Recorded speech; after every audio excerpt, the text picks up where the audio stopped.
5 Live Sports Extra. Good morning, it's 7:48. A crackdown on bogus taxi drivers in Birmingham has been so successful it's going to be rolled out by other forces across the UK. West Midlands Police have been targeting the problem following a number of sexual assaults on young women. 75 have been sexually assaulted trying to get home from nights out in Birmingham in the past 2 years. Sarah is one of them. You don't think when you're drunk.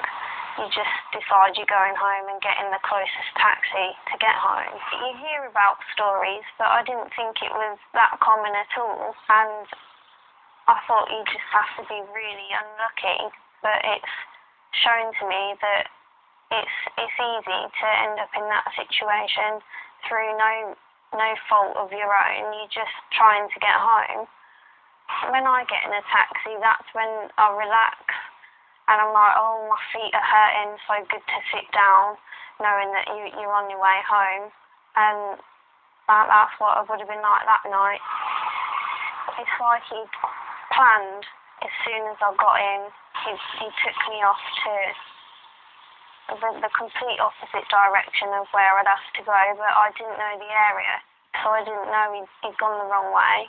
The first thing I can remember was him saying that he thought that I should kiss him, and then he leaned over from the driver's side onto the passenger seat where I was sat, and he started kissing my face and on my lips.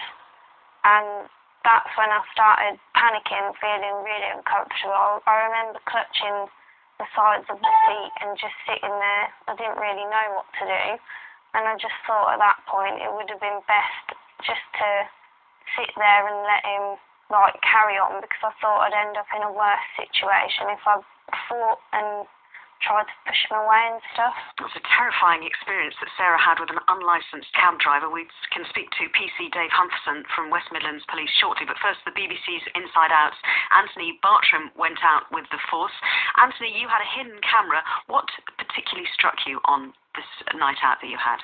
Yeah, well, obviously, listening to Sarah's account, we knew that potentially there were quite a lot of people out there putting themselves in this sort of position. Now, clearly, not every unlicensed taxi driver is out there to sexually assault a young woman.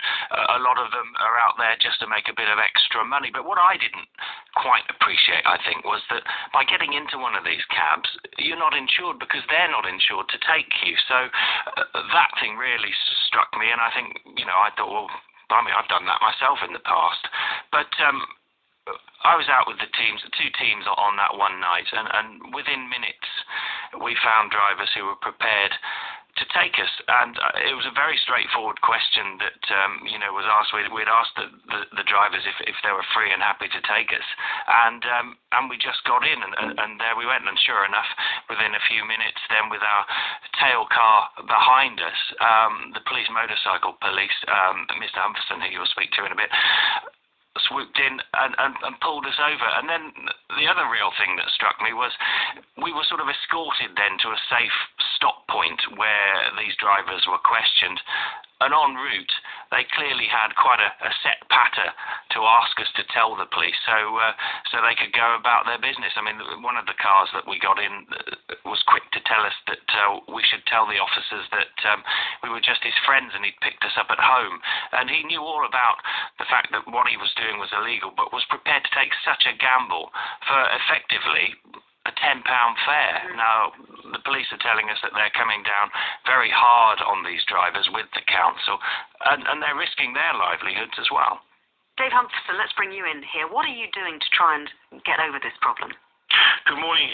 Yes, we've implemented a team of special constables, approximately 23, with a further 9 that are going to be trained to specifically deal with drivers who apply for hire, and more specifically the small number, and I have to stress the small number of bogus drivers.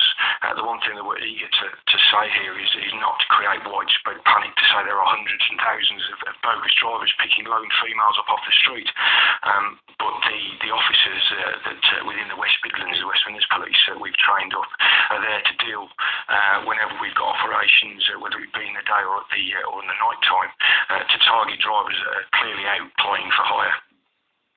there have been so many warnings. You see pictures, you see particularly posters around, tube stations in London. I know. Why are people still getting into unlicensed cabs? Why are they still picking up cabs on a night out off the street? I think it boils down to two things. The first thing, it's in your mind that it will never happen to me. Prime example, we see people on the roads with no seatbelt, and the reason why is because they think it won't happen to them, and this is the same for people who use unlicensed or private hire vehicles just by flagging them down. The other thing is a patience thing. People, when they finish their evening, they just want to get home. They feel that hackney carriages are more expensive, which is a myth. Hackney carriages, when you get into one, there is a fare table, and they know exactly what they're going to be paying.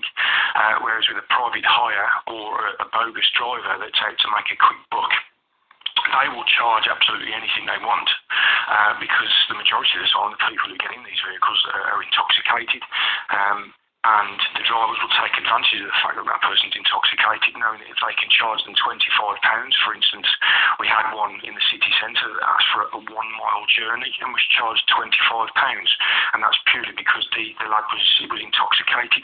He wasn't from Birmingham, he didn't know the area, and was basically massively overcharged, which is something Birmingham City Council and other authorities take very seriously, as much as they do with flying for hire. Thank you very much indeed for talking to us. PC Dave Humferson from West Midlands Police and Anthony Bartram from the BBC programme Inside Out.